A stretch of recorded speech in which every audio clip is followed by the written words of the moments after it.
hop out, I start shooting.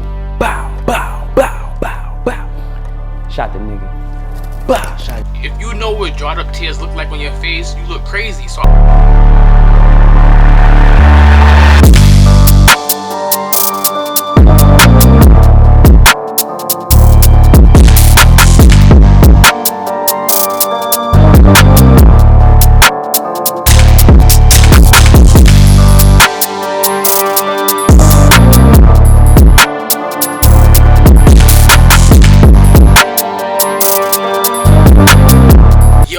it's French Porter and I'm back with another video. It's a story time. We're just gonna hop right into it. So this story time takes place May 2011. So this was like the end of 7th grade, right? You know, wake up, shower, get dressed, get on the bus and head to the school, right? But before I go to school, I always go to the corner store and meet up with my friends to get breakfast, right? This morning I was with 𝐃𝐨𝐬, Ariane, and Antoinette, right? We all had the same first period class, so we was all waiting for each other while we was getting our food, and we wound up missing the first period bell. Now I don't know if they do this in all schools, but I know in New York during this time, when you missed the first period bell, you had to wait outside till second period started so that you don't disturb the class, basically, you know. You guys go ahead and get this last slide. I'm gonna go. You guys hopping out of here for the day. Hey, what y'all doing? Hey, sit y'all dumb asses down, man. Oh. So instead of us waiting on this hot line in the sun, we wound up walking to the park behind our school and waiting there until the bell rung. Now while we sit in the park behind the school, Antoinette suggests that we cut school and go to Soho. Now again, it was a hot day, so we was all with it, like automatically, like, yeah, we're not going to school today, it's mad hot, let's go have fun. Alright? So we leave from the park and we head to the train. We get on the train and now we're on our way to Soho. Now while we was on the train, the best idea I ever had in my entire life. Antoinette again suggests that we go boosting. That's the worst idea you ever had in your entire life. So if you don't know what boosting is basically when you go into a store and you still clothes or whatever. So when she said that, again, we was all with it because we was like, we already going to Soho. What we going to do? Just walk around the whole entire time? So we was like, all right, yeah, let's do that.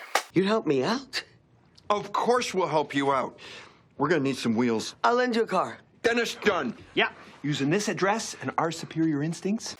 Now, I don't know if 𝐃𝐨𝐬 and Antoinette has ever stole before, but we wound up passing by Bloomingdale's and Antoinette was like, we in here. So I was really hoping that we wasn't gonna be stealing anything that day, but as soon as she seen Bloomingdale's, it was like, yo, let's go, we out. So we all went. We go in there, we go split up to do our own thing, right? Go to the men's department, but I don't see anything that's catching my eye, like, or anything that I really want to take. So I was just like, you know what, I'm not gonna take anything. So I was just walking around the store basically. 10 to 15 minutes go by and we meet back up and we leave out the store.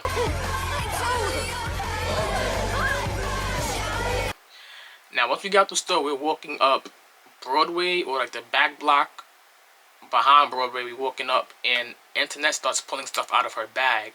So she's pulling out shirts, she's pulling out shorts, all that. She's just showing us. She's like, what did y'all get? So I immediately answered and I say, I didn't get anything because I didn't see anything that I wanted. And 𝐃𝐨𝐬 and Ariane follow suit and said the same thing. So now Antoinette's looking at us like, are y'all serious? Smell like bitch in here. Like, y'all not gonna, y'all cut school, came over this store not to get anything. Like, you have to get something. Oh, y'all smell like bitch to me.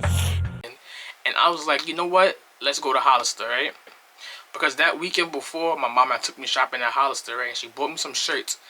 But it was this one shirt that I really wanted, and it was all white. And she was just not buying me no all white at that age, especially during that time. Like, you feel me? Like, I was like, you know what? Let's go to Hollister. There's something I want at Hollister. And during this time, Abercrombie and Hollister was really big brands in New York. So once I said that, they was all with it. Now, Hollister and Soho was this big store. It was mad big, mad dark. It had like 5 floors. Like, it was really big. So we get in there and everybody's like, oh, this is going to be mad easy. It's mad dark and spacious. We could be in and out. Now, as soon as we get in the store, we split up. And now I'm on the hunt for this all-white t-shirt. You feel me? I'm looking on all 5 floors looking for this t-shirt. And I could not find it. And I didn't want to ask a worker because I didn't want to draw no attention to myself because I know I wasn't doing nothing that was good. You feel me? So I'm in the store and I'm just like, yo, let me just ask somebody. Like, I've been looking for like 5-10 minutes now. Let me just ask somebody. So I asked the lady and she put me in the direction of the shirt and I got it. Now I'm like, all right. My plan was to go into the dressing room and pop the alarm off and put the shirt in my bag. So I'm like, let me just grab some other items so that I go in there and I come out, they can't tell how many items I went in with or how many items I came out with. So now I'm walking around the store just picking up random items, random shirts, random hoodies, random jeans, or just picking up mad stuff. And next thing you know, Tavares pulls up on me, he taps me, he's like, yo, we out, let's go, we out. So he said it in like a way like he's rushing me, like, yo, we gotta go right now, like, you feel me? Like something went wrong. So I'm like, you know what, alright, bet.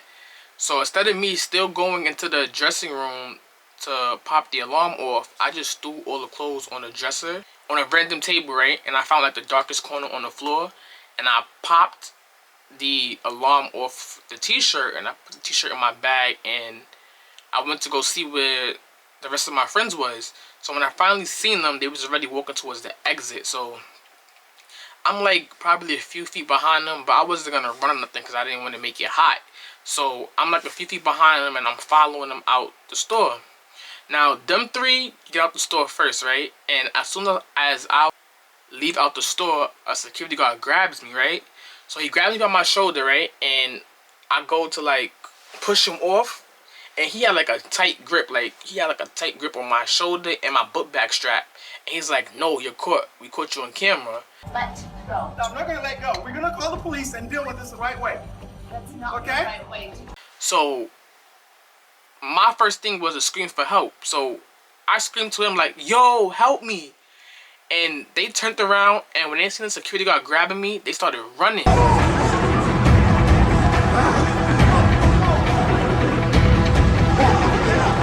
I sat there in shock, like, y'all gonna leave me? Like, now I was in shock, so I just let the security guard pull me to the back of the store, right? We get to the back of the store and he pulls me to the manager's office and he gives the manager that was standing there my bag. So before she even opened my bag, I just started pleading with her like, please, please, can you just please let me go? I will never steal again. I will never come back to your store. Please, please. She opens my bag up and she pulls out the shirt and she looks at it and she says, nope, I have to call the cops. She's like, I have to call the cops. Like, you damaged our merchandise, I have to call the cops. And I was just like, what? And I started crying, like, started boiling tears, you feel me?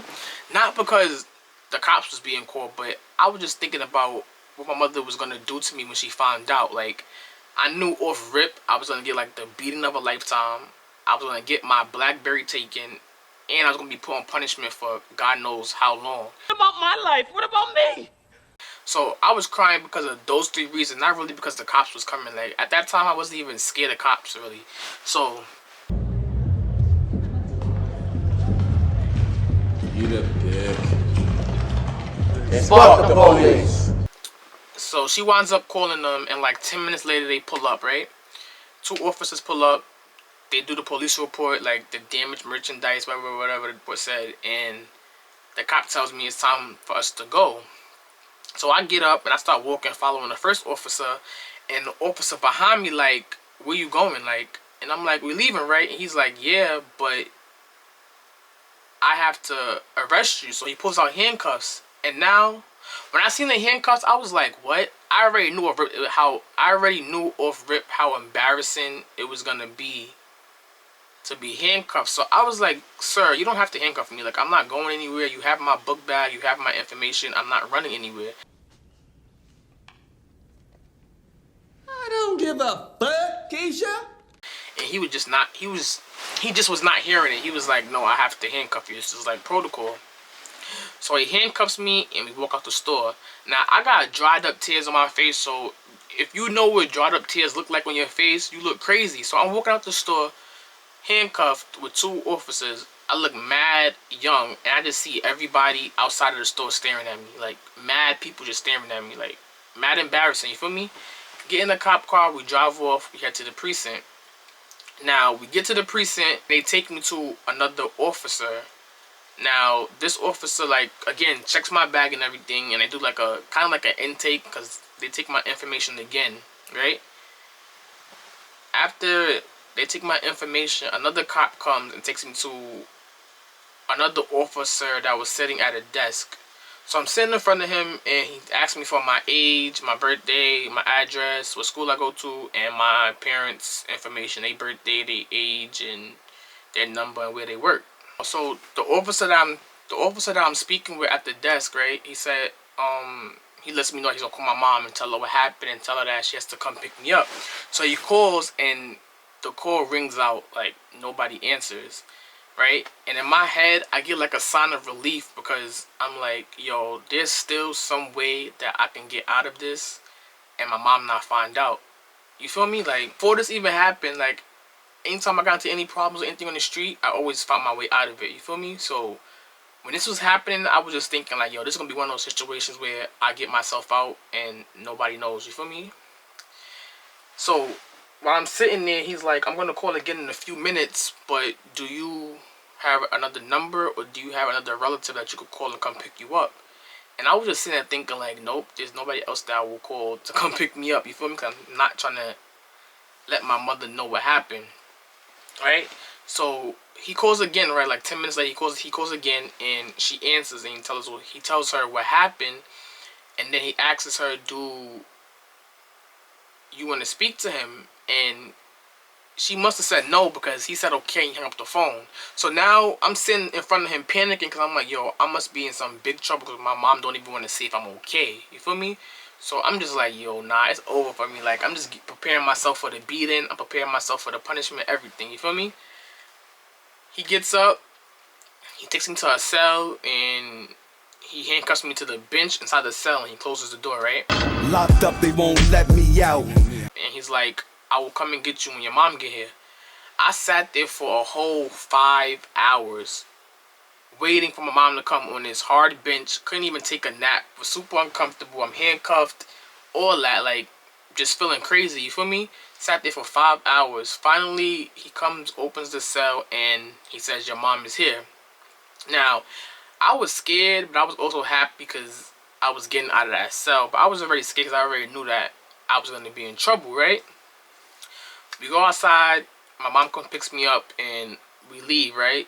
We get in the car, and as we driving home, my mom asks, she's like, so what happened? And I basically blamed everything on peer pressure. I'm like, I was peer pressured to cutting school, peer pressured to going to the city, and I was peer pressured into stealing, and I'm the only one that got caught. And my mom was kind of more upset that I was the only one that got caught, because she was like, what did you do wrong to get caught? But oh, don't cry, are you? now that I think back on it, I'm thinking that they never took anything out that store, because if they did, they probably got caught on camera. You feel me? So now that I think back on it, I'm like, yeah, they never stole anything from Hollister. I was the only one that stole from that store and got caught. But we get home and nope, I didn't get beat. I didn't get my phone taken away. I didn't get punishment. It was more of a talk, like a lesson learned type of talk. Like, now you know not to ever do that again. The next day I came to school, right? The next day, the same thing. I always go to the store in the morning across the street from my school. As soon as I get in the store, like 3-4 people came to me and was like, you got arrested yesterday? You got arrested? What happened? And I'm just thinking, like, how did y'all find that out? Like, you know? Come to find out, Arion, Antoinette, and Tavares was on BBM, on Twitter, and on Facebook telling everybody, free me. So, now I wasn't mad at that, but they left me because they was posting free me on social media, but I was still mad. Now, I get into school, and everybody is still running up to me like, yo, you got arrested yesterday? And basically that boosted my popularity in middle school, right? Now I get into my last period of class and I see them, right? We have the same last period of class, was art class, and they all had bought me snacks and stuff from the store. So they was holding that all day because I really didn't see them all day. I don't think so. Well, I was avoiding them all day, truthfully, but they all bought me snacks and stuff, and we basically made up after that. To do stuff together, you is for you and me. And that's the end of story time, me getting arrested at 12 years old. Please give this a big thumbs up, subscribe if you like the content. More vlogs, pranks, story times is coming soon. And also comment below if you had like a similar experience with getting arrested at a young age, especially like before 13. Comment that below because I want to hear y'all stories. And I'll see you in my next one.